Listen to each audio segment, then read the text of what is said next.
بسم اللہ الرحمن الرحیم۔ السلام علیکم ناظرین، آپ یوٹیوب چینل دیکھ رہے ہیں، میں عمران خان ہوں۔ ایک نیا مدعا کھڑا ہو گیا ہے۔ حامد میر اور نسیم زہرا صاحبہ جب ایک پروگرام میں بات کر رہے تھے تو حامد میر صاحب نے ایک سوال اٹھایا۔ اب کیونکہ اس میں بہت ساری چیزیں مجھے پہلے پتہ تھیں، میں نے گزشتہ سال اکتوبر میں، غالباً سپتمبر اکتوبر میں نے ایک پروگرام کیا تھا 2021 میں، یعنی 2022 گزشتہ سال تو 2022 تھا، 2021 میں نے ایک پروگرام کیا تھا۔ اس کے کانسیکوینسز مجھے بھگتنے پڑے تھے کیونکہ مجھے کچھ چیزوں کا پتہ چلا تھا اور میں نے پاکستان کی اسٹیبلشمنٹ کہہ کر مخاطب کیا تھا۔ بات یہ ہو رہی تھی کہ عمران خان صاحب سے پوچھا جائے کہ ان کو کون مجبور کر رہا تھا کہ اسرائیل کو تسلیم کریں یا اسرائیل کے لیے گنجائش پیدا کریں، اور دوسرا نسیم زہرا صاحب نے کہا کہ انڈیا کو لے کر بھی جنرل باجوہ کسی اور طرح سوچتے تھے اور اسرائیل کو لے کر بھی نارملائزیشن وہ چاہتے تھے۔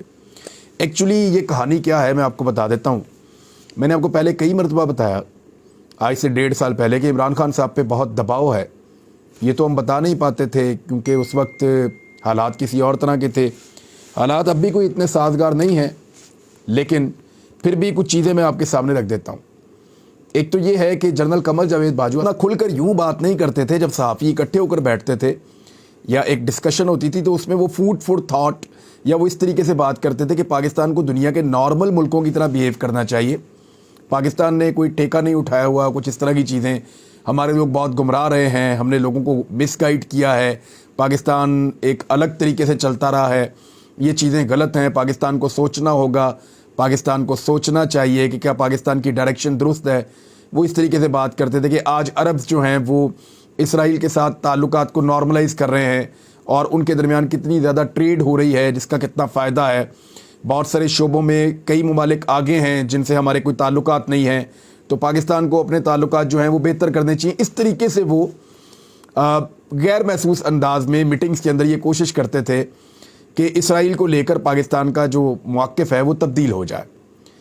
اچھا، میں نے یہ چیز نوٹ کی کہ جو لوگ 1-on-1 ملاقات کر کے آتے تھے جنرل قمر جاوید باجوہ صاحب سے، اس کے بعد ان کے موقف میں ایک تبدیلی آتی تھی اسرائیل کو لے کر۔ 3-4 صحافی ان حالات سے گزرے ہیں۔ ایک جرنلسٹ ہیں، بڑے مقبول جرنلسٹ ہیں، بہت بڑا نام ہے ان کا مجھے ٹیلی فون آیا اور میرے ساتھ وہ بات چیت کر رہے تھے۔ ان کی 1-on-1 ملاقات ہوئی تھی جنرل قمر جاوید باجوہ صاحب سے، میں نام ان کا نہیں لوں گا ابھی، وہ پھر مشکل میں پڑ جائیں گے۔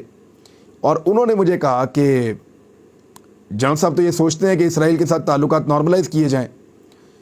تو میں نے کہا سوچنے سے کیا فرق پڑتا ہے، پاکستانی تو اس میں نہیں مانیں گے۔ قائد اعظم محمد علی جناح کا ایک موقف تھا اور ہر پاکستانی کا ایک موقف ہے، اور جب تک کہ فلسطینیوں کو ان کا حق نہیں ملتا ہم اپنے موقف پہ قائم رہیں گے، جیسے کہ ہم چاہتے ہیں کہ کشمیریوں کو ان کا حق ملے۔ تو ایک بات یہ بھی آرگومنٹ کے طور پہ کی جاتی تھی کہ کشمیریوں کے حق کے لیے عربز کیونکہ ویسے کھڑے نہیں ہوتے، تو ہم فلسطینی جو کہ عربز ہیں ان کے حق کے لیے اس طرح سے کیوں کھڑے ہوتے ہیں۔ یہ بھی ایک بحث شروع کی گئی تھی اور اس قسم کی چیزیں جو ہیں وہ کی گئی تھیں۔ اب میں نے اس میں وہ جو صحافی تھے انہوں نے کہا جی اب میرے سے ایکسپیکٹ یہ کیا جا رہا ہے کہ میں اس کو ذرا تھوڑا سا ڈیبیٹ کے اندر شامل کروں اور ان چیزوں پہ بات چیت شروع کروں۔ تو میں نے ان سے کہا جی یہ خطرناک ہے، آگ سے کھیلنے کے مترادف ہے، پاکستان میں اس موقف کے لیے کوئی گنجائش موجود نہیں ہے، اور میرا بھی یہ ماننا ہے، یعنی مجھے ذاتی طور پہ ایسا لگتا ہے کہ فلسطینیوں کو ان کا حق ملنا چاہیے پہلے، اور اس کے بعد کوئی ایک سلوشن نکلے نا اس مسئلے کا، تو اس کے بعد تعلقات نارملائز ہو سکتے ہیں، لیکن پہلے فلسطینیوں کو ان کے جینے کا حق ملنا چاہیے اور ان کو ان کی ریاست ملنی چاہیے، ان کے مطالبات پورے ہونے چاہیے۔ ان کو تو وہاں عبادت کرنے کی بھی اجازت نہیں ہے۔ تو قائد اعظم محمد علی جناح کا بھی ایک موقف تھا، تو اس موقف سے پاکستان پیچھے نہیں ہٹ سکتا۔ تو انہوں نے مجھے کہا کہ اب میرے سے یہ ایکسپیکٹ کیا جا رہا ہے یا میرے پہ یہ دباؤ ہے کہ میں یہ والی بات کروں۔ تو اس پہ پھر میں نے ان سے کہا کہ آپ کا کوئی انٹرویو آ رہا ہے تگڑا؟ تو انہوں نے کہا میں ایک انٹرویو کرنے والا ہوں عمران خان صاحب کا۔ تو میں نے ان سے یہ گزارش کی کہ پھر آپ عمران خان صاحب سے یہ سوال پوچھ لیں۔ تو سوال تو آپ پوچھ ہی سکتے ہیں کہ کیا اسرائیل کو آپ تسلیم کریں گے یا آپ کا کوئی ارادہ ہے کیونکہ عرب ممالک کر رہے ہیں۔ تو اس طرح انہوں نے وہ سوال کیا، اور ایک اور صحافی ہیں وہ ان کی بھی 1-on-1 ملاقات ہوئی، اس کے بعد انہوں نے باقاعدہ ایک پروگرام کر دیا، ان کے لیے کافی مشکلات پیدا ہو گئیں۔ ایک اور صحافی ہیں انہوں نے ٹویٹ کر دیا تھا، ایک اور صاحب ہیں انہوں نے پروگرام کر دیا تھا۔ تو جب جنرل قمر جاوید باجوہ صاحب سے لوگ ملتے تھے تو وہ کنونس کرتے تھے، ان کو الفاظ مجھے نہیں پتہ کیونکہ ملاقات تو ان کی ہوتی تھی، میری تو 1-on-1 ملاقات نہیں ہوئی، لیکن میں نے یہ محسوس کیا کہ اس کے بعد اسرائیل کے لیے ایک گنجائش پیدا کرنے کی کوشش پاکستان میں کی جا رہی تھی، جس پر تنگ آ کے عمران خان صاحب نے 2021 میں یہ کہنا پڑا ان کو کہ بھئی میں اپنے اللہ کو کیا جواب دوں گا اگر میں اس جگہ پہ آ کے یہ کر لیتا ہوں تو اس کے بعد عمران خان صاحب کی طرف سے جب یہ اتنا سخت موقف آیا تو پھر خاموشی پیدا ہوئی. لیکن اس کے باوجود جب ملاقاتیں ہوتی تھیں صحافیوں کی جنرل قمر جاوید باجوہ صاحب سے تو وہ عربوں کی مثال ضرور دیتے تھے کہ عرب سب کے ساتھ تعلقات بنا رہے ہیں، وہ اسرائیل کو بھی تسلیم کر رہے ہیں تو ہم پیچھے رہ گئے ہیں، تو اس قسم کی وہ بات کرتے تھے. اس کے بعد جو انڈیا کے ساتھ تعلقات کا معاملہ ہے، جنرل قمر جاوید باجوہ صاحب انڈیا کے ساتھ ایک صلح کرنا چاہتے تھے، ایک دوستی کرنا چاہتے تھے، اور وہ انڈیا کے ساتھ تعلقات کو بہت اچھا رکھنا چاہتے تھے، اور یہ لڑائی والے جو معاملات ہیں ان کو ختم کرنا چاہتے تھے. یہ ہر پاکستانی کی خواہش ہے، یہ ہونا چاہیے. لیکن جنرل قمر جاوید باجوہ صاحب یہ کہتے تھے کہ کشمیر کو آپ فی الحال بھول جائیں، سائڈ پہ رکھ دیں، کیونکہ اگر آپ کشمیر کو سامنے رکھ کے بات کریں گے انڈیا کے ساتھ اور مذاکرات کریں گے اور آگے بڑھیں گے تو پھر ہم آگے ہی نہیں بڑھ پائیں گے. جب آپ کشمیر کو فرنٹ پہ رکھتے ہیں کہ بھئی یہ کشمیر کا مسئلہ پہلے بیٹھ کے حل کر لیتے ہیں پھر باقی مسائل حل کر لیتے ہیں، تو پھر بھارت بیٹھتا ہی نہیں ہے اور وہ پھر مسائل سارے وہیں کے وہیں رہ جاتے ہیں. یہ باجوہ صاحب کو ایک بڑی دقت تھی. پاکستانی یہ چاہتے ہیں کہ کشمیر کا مسئلہ حل ہو جائے. بھارت کا بھی یہ موقف ہے کہ پاکستان کشمیر پہ بعد میں بات کریں گے، پہلے دیگر ایشوز کے اوپر تجارت پہ بات کرتے ہیں، مل کر آگے بڑھتے ہیں، کوئی اور چیزوں پہ بات کرتے ہیں. تو بھارت کی یہ خواہش ہوتی ہے ہمیشہ سے. تو باجوہ صاحب اس سے ملتی جلتی خواہش کا اظہار کرتے تھے. ہم ایک میٹنگ کر رہے تھے تو اس میں میں نے یہ بلکہ میں نے بھی اس میں پروٹیسٹ کیا، کچھ اور صحافیوں نے بھی آواز اٹھائی، بلکہ ہم نے یہ کہا کہ اتنے سال تک قوم جو ہے وہ کشمیر کی آزادی کے لیے کرتی رہی ہے اور اب کشمیر کے نقطے کو پیچھے چھوڑ کر، تو انہوں نے کہا کہ کب تک ہم جو ہے وہ گمراہ رکھیں گے لوگوں کو. اس قسم کی انہوں نے باتیں کی. اور باجوہ صاحب بھارت کے ساتھ بہت اچھے تعلقات رکھنا چاہتے تھے، کسی قسم کی لڑائی نہیں چاہتے تھے، اور کشمیر کے مسئلے کو وہ کہتے تھے کہ پیچھے کر دو فی الحال، باقی چیزوں کو جو ہے وہ لے کر چلتے ہیں. اور وقت آ جائے گا کہ ایک وقت ایسا آ جائے گا کہ پاکستان اور بھارت کے بیچ میں کشمیر کا مسئلہ بھی حل ہو جائے گا. یہ باجوہ صاحب کا سوچنا تھا. تو یہ جو خبریں آ رہی ہیں یہ بالکل غلط نہیں ہیں، ایسا نہیں ہے کہ ہر چیز غلط ہے. اس میں کچھ چیزیں درست ہیں اور کچھ چیزیں میں نے سنی ہیں اور کچھ چیزیں میں جانتا ہوں سورسز کے ذریعے سے. بہرحال یہ میں نے آپ کے ساتھ شیئر کر دیا. اور بھی بہت ساری چیزیں آپ کو فیوچر میں بتائیں گے کہ امریکہ کو لے کر، امریکی اڈوں کو لے کر، امریکہ اگر پاکستان کی فضائی رستے استعمال کرنا چاہتا ہے تو ان چیزوں کو لے کر جنرل قمر جاوید باجوہ نے مجھے کیا جواب دیا تھا، اور پھر میں نے سوال اٹھایا تھا، تو پھر اس کے بعد جنرل فیض حمید نے کیا کہا تھا. پھر کبھی موقع ملتا ہے تو اس پہ ہم بات کرتے ہیں انشاءاللہ. لیکن ابھی کچھ اور خبریں ہیں. بلاول بھٹو زرداری صاحب نے عمران خان صاحب کے حوالے سے یہ کہا ہے کہ الیکشن تو عمران خان صاحب کو نہیں ملیں گے اور الیکشن ہم نہیں دیں گے. انہوں نے کہا جی عمران خان کی سیاست ملک کے لیے نقصان دہ ہے، دوبارہ انتخابات کی ضد پوری نہیں ہوگی. یعنی ان سب کو آئیڈیا ہے کہ عمران خان صاحب کی مقبولیت کہاں پہنچ گئی ہے. ابھی سندھ کی تصویریں اور ویڈیوز دیکھ کر ان کو تو آسان ہی خطا ہو جائیں گے.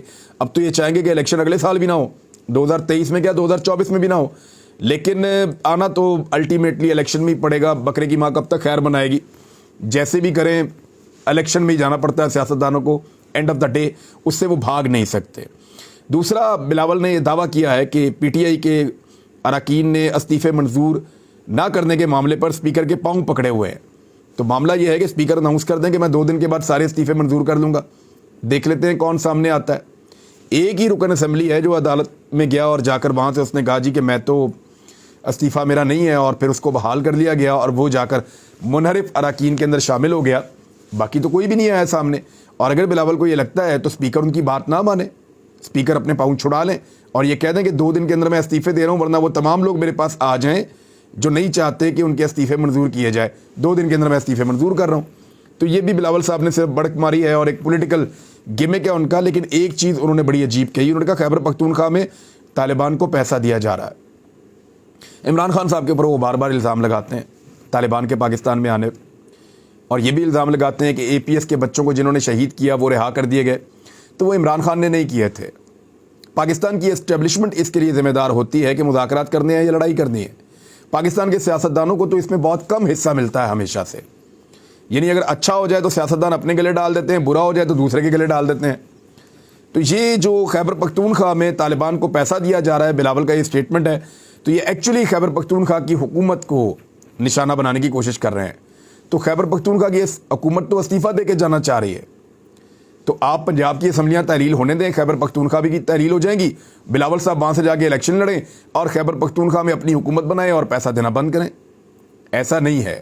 یہ صرف الیکشن سے بھاگ رہے ہیں اور پاکستان کو جتنے بھی خطرات ہیں ان کا تعلق پاکستان کی سیکورٹی اسٹیبلشمنٹ سے ہے، اور انہوں نے ان خطرات سے نمٹنے میں پاکستان کو مدد کرنی ہے اور اس میں سے نکالنا ہے۔ مریم نواز صاحبہ جو ہیں ان کو اب بنا دیا گیا ہے مسلم لیگ نون کی سینئر وائس پریزیڈنٹ، بہت بڑا اور اہم عہدہ ہے۔ اب پی ایم ایل این کا اللہ حافظ، اس سے پہلے بھی انہوں نے بہت غصے والی سیاست کی ہے، لیٹس سی اس میں سے کیا نکالتی ہیں۔ لیکن میں نے ایک دن شہباز شریف صاحب کو یہ کہا تھا کہ آپ کے بچوں میں لیڈرشپ والی کوالٹیز نہیں ہیں۔ شہباز شریف صاحب کو یہ بات میری ناگوار گزری تھی، یعنی وہ کہہ رہے تھے کہ عمران خان بمقابلہ حمزہ شہباز بڑا تگڑا ہمارا لیڈر بن رہا ہے۔ تو میں نے انہیں کہا میاں صاحب زیادہ ہو گئی ہے، چودھری سرور کے لیول پہ آپ حمزہ شہباز کو رکھ لیں، یہ لیڈرشپ کوالٹیز ان میں نہیں ہیں۔ اور میں نے 2-3 مرتبہ ان کو یہ بات سمجھائی تو وہ ناگوار بھی ان کو گزری، انہوں نے برا بھی منایا۔ لیکن اب وقت نے ثابت کیا ہے کہ نواز شریف صاحب کی صاحبزادی آگے آ رہی ہیں، مریم نواز صاحبہ، اور شہباز شریف صاحب کے بچے جو ہیں وہ پولیٹیکلی اممیچور اور نکمے اور لیڈرشپ کی کوالٹیز سے آری نظر آئے، اس کی وجہ سے وہ باہر ہو گئے۔ بہرحال عمران خان صاحب کی پارٹی نے اب ایک دیا ہے وائٹ پیپر معیشت کے اوپر۔ میں نے اس کو 3 حصوں کے اندر اس کو ڈیوائیڈ کیا گیا ہے، اس کو ذرا سمپلیفائی کیا آپ کے لیے۔ ایکچولی آپ کو بتاتے ہیں کہ وہ کہنا کیا چاہ رہے ہیں۔ نمبر 1 تو انہوں نے کہا کہ یہ جو 8 مہینے میں مہنگائی کتنی بڑھی ہے، 45% تک بڑھ گئی ہے اوورال ساری مہنگائی، اور جو وائٹ پیپر انہوں نے تیار کیا ہے اس کو 3 حصوں میں ڈیوائیڈ کیا گیا ہے، تینوں میرے پاس یہاں پہ موجود ہیں۔